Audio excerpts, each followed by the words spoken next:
Scene begins with the faint hum of announcements, echoing through Frankfurt International Airport. The camera pans over a sea of faces, some rushing to catch flights, others engrossed in newspapers bearing headlines of Cold War tensions and student protests. A sense of urgency and unease hangs in the air. The setting shifts to James Sterling, sitting alone in a sleek airport lounge, nursing a scotch. He looks at his wristwatch, the ticking almost in sync with the distant sound of departure calls. A young woman in a trench coat and oversized sunglasses approaches. She looks over her shoulder as though being followed.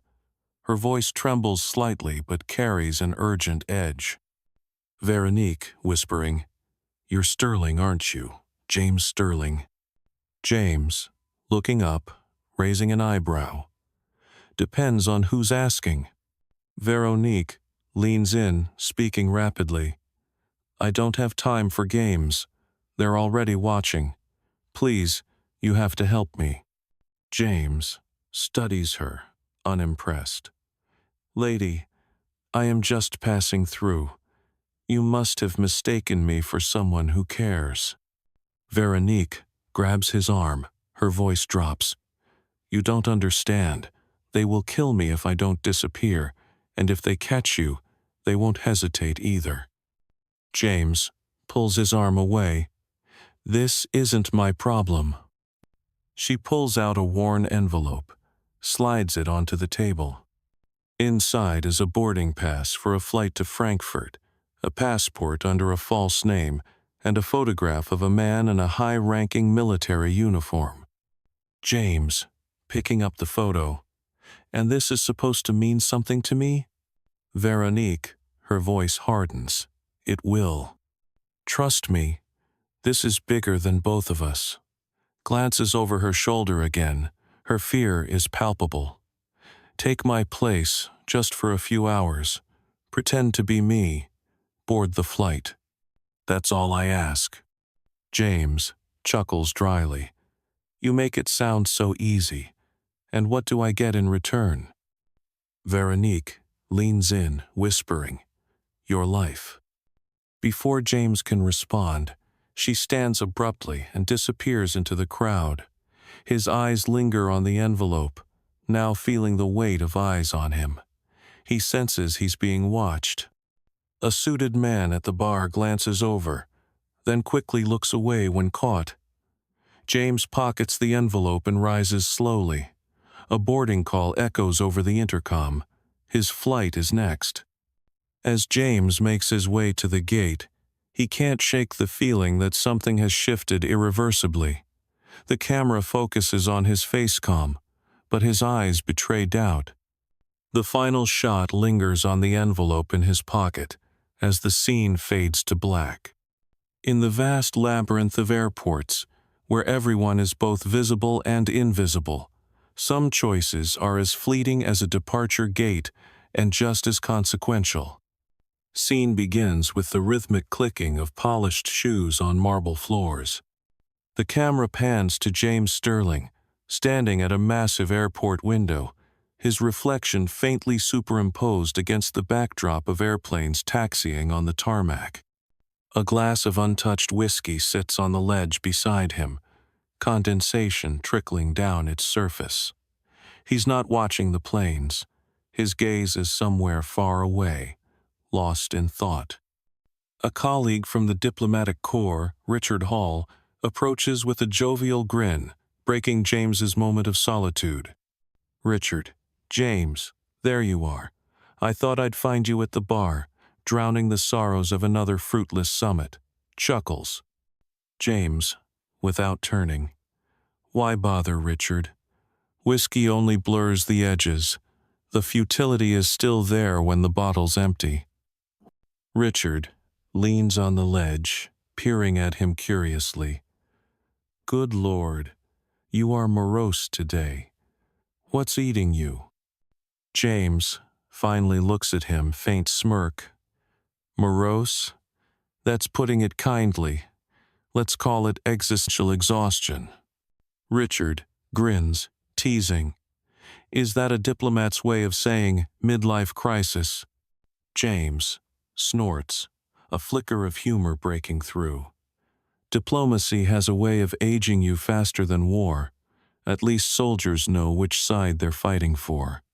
He pauses, his expression shifting from amusement to resignation as he turns back to the window. James, tell me something, Richard.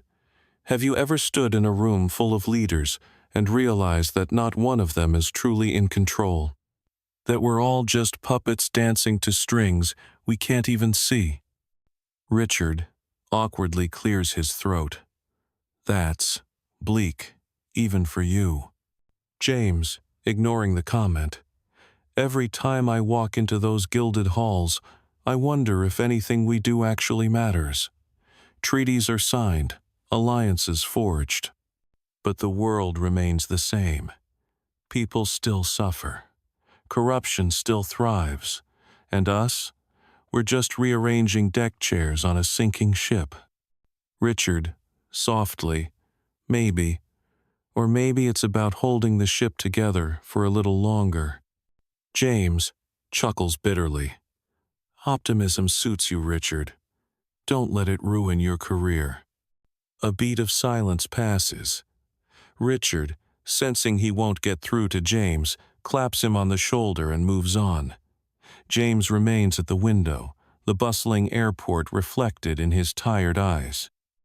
They call it the world stage, but it feels more like a revolving door. Names change, faces change, but the scripts stay the same. I thought I'd be different. That I'd change something, leave a mark. Instead, I've become part of the machine grinding away, day after day. Maybe it's not the world that's broken. Maybe it's me. He exhales sharply, shaking off the thought. As he turns to leave, his eyes fall on a woman across the terminal's striking figure in a trench coat and sunglasses, glancing nervously over her shoulder. For the first time in years, something stirs in him. Curiosity, suspicion, hope.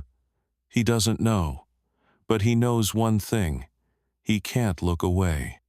The faint trace of a smile plays on James's lips as he picks up his whiskey and downs it in one gulp. He sets the glass down with a deliberate clink, his mind racing. For the first time in a long while, he feels alive. A colleague from the diplomatic corps, Richard Hall, approaches with a jovial grin, breaking James's moment of solitude. Richard, James, there you are. I thought I'd find you at the bar, drowning the sorrows of another fruitless summit. Chuckles. James, without turning. Why bother, Richard? Whiskey only blurs the edges. The futility is still there when the bottle's empty. Richard leans on the ledge, peering at him curiously. Good Lord, you are morose today. What's eating you? James finally looks at him, faint smirk. Morose? That's putting it kindly. Let's call it existential exhaustion. Richard grins, teasing. Is that a diplomat's way of saying midlife crisis? James snorts, a flicker of humor breaking through. Diplomacy has a way of aging you faster than war. At least soldiers know which side they're fighting for. He pauses, his expression shifting from amusement to resignation as he turns back to the window. James, tell me something, Richard. Have you ever stood in a room full of leaders and realized that not one of them is truly in control? That we're all just puppets dancing to strings we can't even see? Richard awkwardly clears his throat. That's bleak, even for you. James, ignoring the comment. Every time I walk into those gilded halls, I wonder if anything we do actually matters. Treaties are signed, alliances forged. But the world remains the same. People still suffer. Corruption still thrives. And us? We're just rearranging deck chairs on a sinking ship. Richard, softly, maybe. Or maybe it's about holding the ship together for a little longer. James chuckles bitterly. Optimism suits you, Richard. Don't let it ruin your career. A beat of silence passes. Richard, sensing he won't get through to James, claps him on the shoulder and moves on. James remains at the window, the bustling airport reflected in his tired eyes. They call it the world stage, but it feels more like a revolving door. Names change, faces change, but the scripts stay the same. I thought I'd be different. That I'd change something, leave a mark. Instead, I've become part of the machine grinding away, day after day. Maybe it's not the world that's broken. Maybe it's me. He exhales sharply, shaking off the thought. As he turns to leave, his eyes fall on a woman across the terminal's striking figure in a trench coat and sunglasses, glancing nervously over her shoulder. For the first time in years, something stirs in him. Curiosity, suspicion, hope. He doesn't know, but he knows one thing. He can't look away. The faint trace of a smile plays on James's lips as he picks up his whiskey and downs it in one gulp. He sets the glass down with a deliberate clink, his mind racing. For the first time in a long while, he feels alive. The flight to Frankfurt was uneventful, at least outwardly. James sat in his cramped seat, pretending to thumb through an in-flight magazine. His thoughts, however, were anything but calm. The envelope Veronique had given him felt heavier than it should in his jacket pocket, like it carried the weight of the world's secrets. Questions buzzed in his mind. Who was she really? What kind of danger had he stumbled into? And why, of all people, had she chosen him? The plane landed with a jarring thud. Frankfurt International Airport was a sea of efficiency and anonymity, the perfect place for someone to disappear. As James disembarked, he scanned the crowd, half expecting Veronique to appear out of nowhere, her frantic eyes searching for him. But she was gone-swallowed by the labyrinth of the airport, or, perhaps, something darker. The swap. At customs, James handed over his passport, feigning nonchalance. The officer studied it for a moment longer than necessary, his expression unreadable. Officer, in clipped English. Mr. Sterling, please step aside. James felt his stomach drop. He forced a smile, his diplomat's training kicking in. James, is there a problem? The officer didn't answer, only motioned for another uniformed man. James was led to a sterile white room, its fluorescent lights buzzing faintly. His heart pounded as they searched his belongings with meticulous precision, their hands lingering just long enough on the envelope to make him sweat, but they didn't open it. Officer, handing his passport back. You are free to go, Mr. Sterling. Enjoy your stay in Frankfurt. The word sounded like a warning. A shadowy world revealed. Hours later, James sat in his hotel room, the envelope splayed open before him. Its contents were cryptic, a list of names, some marked with X's, coordinates he didn't recognize, and a photograph of a man whose face was eerily familiar. A note, written in frantic, looping handwriting, was tucked inside. Trust no one. They are everywhere. The phone in his room rang, startling him. James hesitated before answering. Voice on the line, calm, authoritative. Mr. Sterling, welcome to Frankfurt. We trust your journey was smooth. James, coldly, who is this? Voice, chuckling. Names aren't important. What matters is that you are in possession of something that doesn't belong to you. We suggest you return it before things become unpleasant. The line went dead. The secret organization. Over the next few days, James noticed them everywhere, men in tailored suits with blank expressions, women with discreet earpieces pretending to read newspapers. They followed him through the bustling streets, their presence suffocating. He felt the walls closing in, the paranoia seeping into his every thought. Then came the meeting. An envelope slipped under his door, led him to a dimly lit cafe. A woman, sharp-eyed and cold, introduced herself as Elena Morrow, a former intelligence officer turned rogue. She didn't mince words. Elena, Veronique trusted you with this, which means you are either incredibly brave or incredibly stupid. Either way, you are in over your head.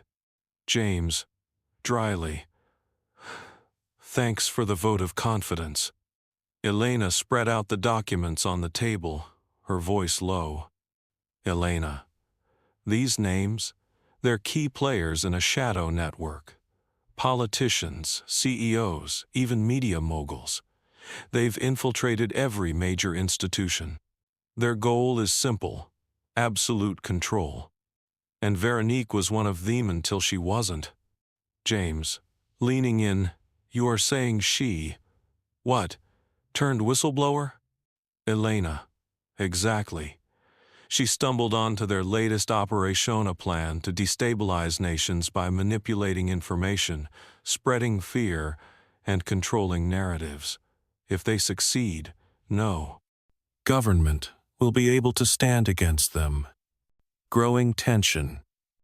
As the pieces fell into place, so did the danger.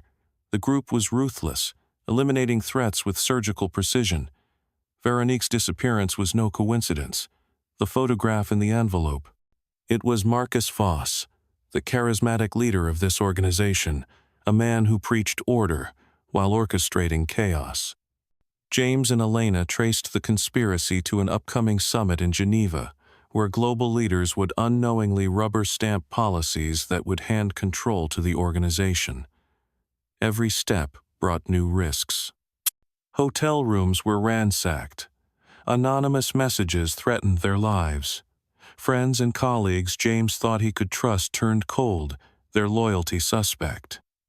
One night, as James and Elena studied a map in a safe house, the lights cut out. A low hum filled the air before the front door exploded inward. Masked figures stormed in, their movements swift and calculated. James barely had time to react, grabbing the envelope and diving for cover. The chase that followed was brutal. Through darkened alleys and abandoned warehouses, James felt the full weight of the game he'd been dragged into. By the time they escaped, breathless and battered, the stakes had never been clearer. Layered tension and intrigue. James wasn't just running from danger. He was running toward a truth that could destroy everything he thought he knew. Veronique had lit the fuse, but James was now holding the bomb. And as he stared at the photo of Marcus Voss, a chilling thought crossed his mind. What if the world needs men like him to survive? Allies and enemies. Scene opens in a desolate cabin on the outskirts of a snow-covered European town. The fire crackles in the hearth, casting flickering shadows on the walls. James Sterling sits at the edge of a worn wooden table, nursing a cut on his temple. Across from him, Elena Morrow loads a magazine into a handgun, her movements precise and unflinching. The tension in the room is thick, both from the cold and the unspoken truths between them. Dialogue, driven start. Elena, without looking up, that's the third time you've checked your watch in the past 10 minutes. Expecting someone? James, dryly, just wondering how long it'll take before someone kicks this door down. Seems to be the pattern these days. Elena, a faint smirk. Relax. This place isn't on any map. I made sure of that. James leans back, his voice bitter. Forgive me if I don't find that comforting.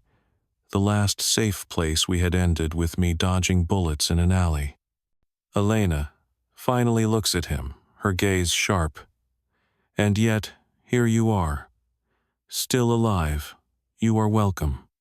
James mutters, "Some life." Elena finishes her task and sets the gun on the table with a deliberate clink. She leans forward, her expression hardening. "Elena, listen, Sterling. You've been thrown into a world you don't understand, but this isn't just your fight anymore. If we don't stop them at that summit, they'll own everything. Governments, economies, even the truth itself. Do you get that?" James. His voice rises, frustration bubbling over. "Oh, I get it, all right. What I don't get is why you care so much. What's your angle, Morrow? Revenge? Redemption? Or are you just another player in this twisted game?" Elena pauses, her eyes narrowing. "I care because they took everything from me. My career, my friends, my family. And I am not about to let them take the rest of the world, too." Her voice breaks slightly at the last word, but she quickly regains her composure. James notices, though, and the edge in his tone softens. "James, quietly, I'm sorry. I didn't know." Elena, brushing it off. "Don't apologize. Just help me stop them." Unexpected allies. The next few days are a blur of maps, coded messages, and sleepless nights. Elena's network of contacts leads them to the heart of the conspiracy, a secret summit in the picturesque but isolated town of Hallstatt. On the surface, it's a meeting of global leaders to discuss economic cooperation.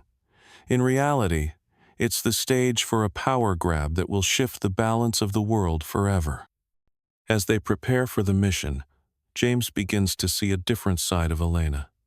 Beneath her tough exterior lies a deeply wounded woman driven by a sense of justice or perhaps vengeance. Their conversations grow more personal, revealing glimpses of humanity amid the chaos. James, one night, staring into the fire. "Do you ever think about what comes after?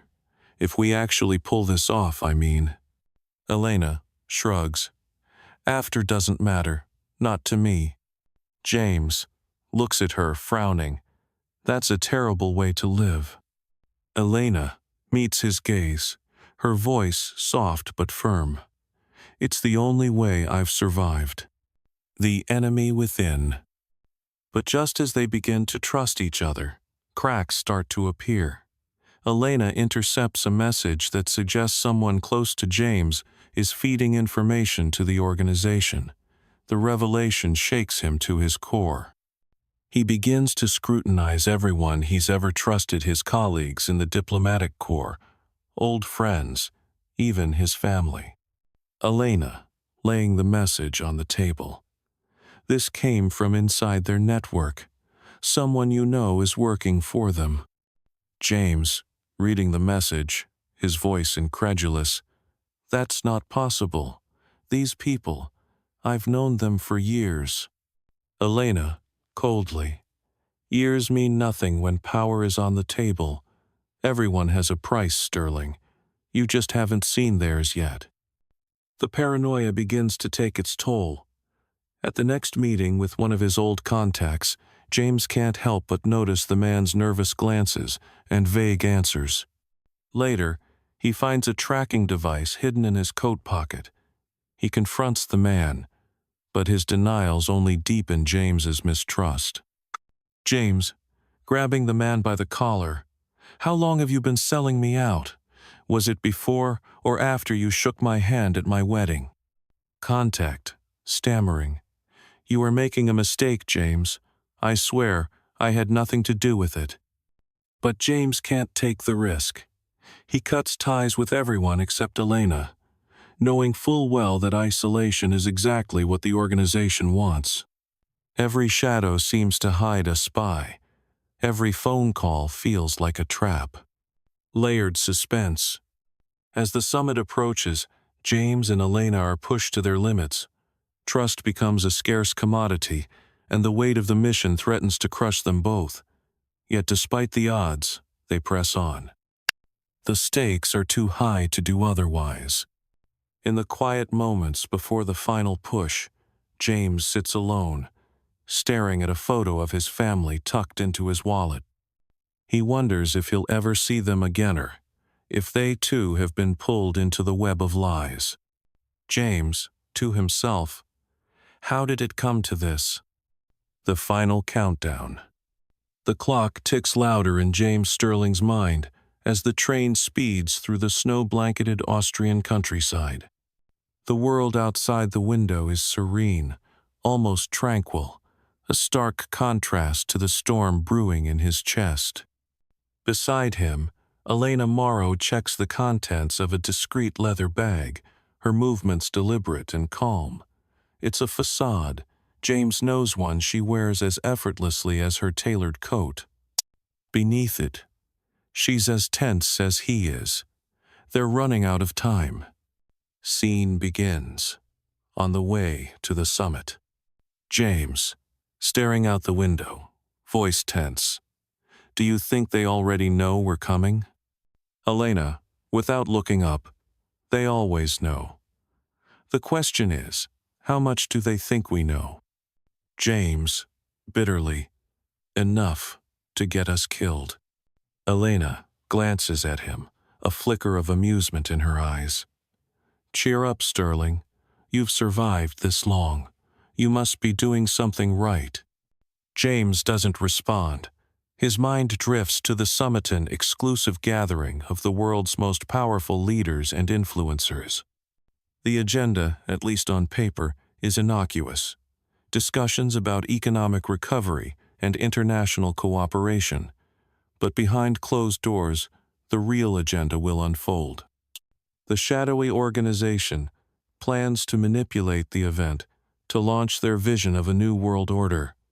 And unless he and Elena can stop it, the consequences will be catastrophic. The plan. Their entry point is perilous, relying on forged credentials and the fact that the summit's security has been compromised from within. Elena lays out the plan in meticulous detail as the train rattles on. Elena, unrolling a blueprint of the venue. The main event hall is here. Voss will be seated with the key players' presidents, CEOs, you name it. Our objective is to get this. She taps a flash drive into their system and broadcasts their plans to the entire summit. Once it's out, they won't be able to deny it. James, studying the blueprint, frowning. And what about 20 armed guards between us and that system? Elena shrugs. That's where your charm comes in. James scoffs. Great.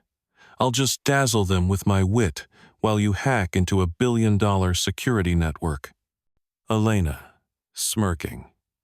Exactly. Glad you are catching on. Infiltration. The summit venue is a fortressa-sprawling chalet nestled in the Alps, surrounded by armed guards and state-of-the-art surveillance. As James and Elena arrive, the tension in the air is palpable. Every glance feels like scrutiny, every step a risk. Elena slips away to begin her part of the mission, leaving James to mingle with the world's elite. He moves through the crowd, his smile practiced but hollow, his eyes scanning for any sign of their enemies. Dialogue, a close call. James finds himself face to face with Marcus Voss, the charismatic leader of the organization. Voss exudes confidence, his presence magnetic and unnerving. Voss, extending a hand. James Sterling, a pleasure to see you here. I've heard fascinating things about you. James, forcing a smile as he shakes Voss's hand. All lies, I am sure. I am just a humble diplomat. Voss, chuckling. Humble, perhaps, but never ordinary. Tell me, what do you think of the future we're shaping here? James, pausing, his heart racing as he chooses his words carefully. I think it's ambitious, but then, ambition often comes with risks.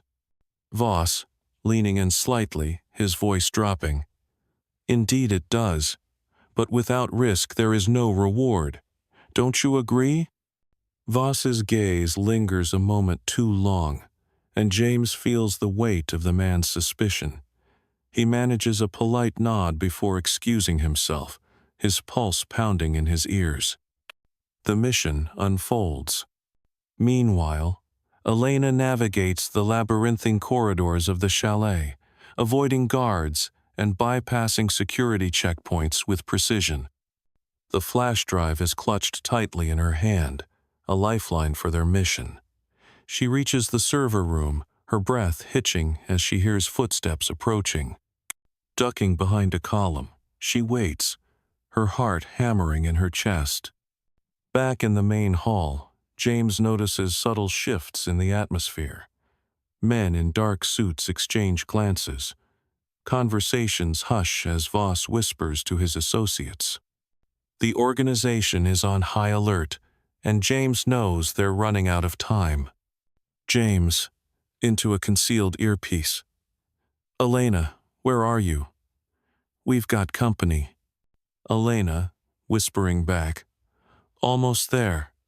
Just keep them distracted a little longer. The climax. As Elena uploads the damning evidence, an alarm blares through the venue. The conspirators realize they've been compromised. Guards swarm the server room, and Elena fights to escape, using every trick she's learned over years in the field. In the chaos, James confronts Voss in the main hall. The two men face off, their conversation loaded with tension and subtext. Voss, calmly, even as chaos erupts around them. You should have joined us, Sterling. You have the mind for it, the vision. But instead, you've chosen to align yourself with chaos. James, steadily. Chaos. That's rich coming from a man who wants to burn the world just to rebuild it in his image. Voss, smirking. Not burn. Refine. This world is broken, Sterling. Someone has to fix it. James, coldly. Not like this. The confrontation turns physical as guards close in. James fights them off, buying time for Elena to finish her task. Just as all seems lost, the evidence broadcasts to every screen in the venue, exposing the organization's plans in vivid detail. The room erupts in chaos as world leaders react with shock and anger. The aftermath. James and Elena barely escape with their lives, but the mission is a success. The organization is exposed, its influence weakened. Yet, as they regroup in a safe house, they know this is just the beginning. The battle for the truth is far from over. James, to Elena, exhausted but determined. We stopped them this time, but what about the next? Elena, quietly. Then we keep fighting. The showdown. The grand hall of the summit is a labyrinth of sleek, polished surfaces, its ceilings towering high above, adorned with crystal chandeliers that shimmer like stars in a night sky. The murmur of hushed voices reverberates off the marble floors, creating a sense of tension that's palpable. The world's elite have gathered, each one here to debate policies, shake hands, and make promises that will shape the future of nations. But amidst this display of diplomacy and power, James Sterling knows the real game is being played elsewhere, in the shadows behind closed doors where Marcus Voss pulls the strings. Marcus Voss, the charismatic leader of the organization, stands at the front of the room, his sharp features and piercing eyes giving him an air of authority that draws everyone in. His voice cuts through the room with a calm, deliberate cadence that makes people hang on his every word. Voss, smiling warmly, addressing the crowd. Ladies and gentlemen, we stand on the cusp of a great transformation. The world as we know it is fragilian, the brink of chaos. But I offer you an alternative, a new order, where power is not a matter of chance, but of choice. Together, we will guide the future, shaping it into a vision of prosperity and unity. No more uncertainty, no more wars, only control. His words flow smoothly, each syllable carefully crafted to lull the audience into believing in his vision. The leaders nod, some even clapping in agreement. But James stands frozen, the weight of everything he's discovered pressing down on him like a vice. For weeks, James has been chasing shadows, piecing together the truth bit by bit.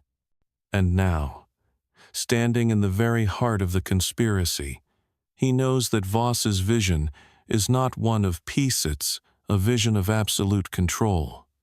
A world where freedom is nothing more than a distant memory. With a quick breath, James pushes through the crowd, his steps purposeful as he moves toward the stage. Elena, standing just behind him, watches intently, sensing the gravity of the moment. James's heart pounds in his chest as he takes his position near the front, locking eyes with Voss. James, raising his voice, cutting through the applause. Enough. This isn't peace, Voss. This is slavery. You are talking about control, about stripping the very essence of what makes us human. You can't fool us with your lies. The room falls into stunned silence. A few gasps echo from the crowd as heads turn, eyes widening in surprise. Voss's smile doesn't falter, but tear is a cold edge to it now. Voss, stepping down from the podium, his voice smooth but filled with an unsettling calmness. Ah, Mr. Sterling, how predictable. I've been waiting for this moment. He steps closer, his gaze never leaving James. The two men are now only a few feet apart, the tension between them thick enough to cut with a knife. Voss, leaning in, lowering his voice. You misunderstand, James. I am offering you a future where you have power, where you can shape the world with your own hands.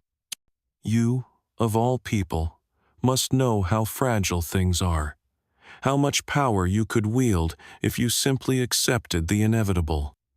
James's chest tightens. Voss's words are insidious, seductive, meant to appeal to his deepest desires for change.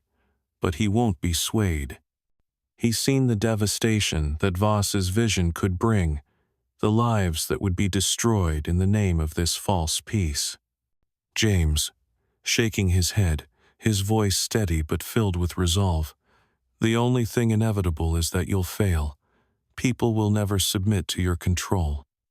They'll never stop fighting for freedom, for choice. You'll never win this war, Voss. The words hang in the air, heavy and defiant. Voss's face tightens, his eyes narrowing. For a moment, it seems as if the facade might crack, as if the carefully constructed mask might slip. But then, with a soft chuckle, Voss steps back, nodding with a slow, deliberate motion. Voss, grinning darkly, you still don't see it, do you? You think you can stop me? You think you can defeat the inevitable? Suddenly, the mood in the room shifts. James feels the weight of the situation intensify. The doors of the hall slam shut, the sounds of guards taking their positions echoing across the room. Security teams flood the aisles, moving toward him in synchronized formation. James, gritting his teeth, stepping into the fray. This isn't over, Voss. You'll never get away with this. But Voss merely smiles, his eyes gleaming with something darker now. Voss, calmly, his voice carrying a note of finality. You should have joined me, James. It didn't have to be this way. You could have been part of something greater. Before James can respond, the screens around the room flicker to life. Images flash across them, documents, Photographs, recordings, each one a damning piece of evidence, a story of manipulation and destruction, all traced back to Marcus Voss and his network. The evidence spills out into the open, revealing the true extent of the conspiracy. The room erupts into chaos as leaders scramble to understand what's happening. Some attempt to flee, others demand answers, but the damage is done. Voss's empire is crumbling in front of them, and he can't stop it. James's heart races as the room begins to swirl with confusion. He looks to Elena, who's already making her way toward the exit. She looks back at him, her face hard with determination. Elena, urgent, pulling him toward the exit. We need to go. Now. The authorities will be here any second. James nods, still processing the enormity of the moment.